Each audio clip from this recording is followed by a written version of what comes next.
किती विचार करशील? डोक्याला थोडा आराम दे. थांब आणि आज फक्त माझं ऐक. तुझं हे सतत विचार करणं मला स्पष्ट दिसतंय. झोपताना हजारो प्रश्न डोक्यात सुरू असतात. उद्या काय होईल, तसं का घडलं. स्वतःच्याच विचारांच्या जाळ्यात तू असा अडकलायस की आता तुलाच गुदमरल्यासारखं वाटतंय. शरीर थांबलेलं असतं, पण तुझा मेंदू रात्रंदिवस धावतोय. आणि वेड्या, ज्या गोष्टींवर तुझं नियंत्रणच नाही त्यांचा विचार करून काय मिळणार. उद्याची काळजी करत बसलास तर आजचा आनंद कसा घेशील.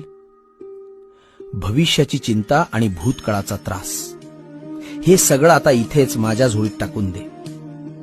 तू फक्त प्रामाणिक कर्म कर, बाकी सगळं मी सांभाळतो. आता एक दीर्घ श्वास घे आणि सगळी चिंता सोड.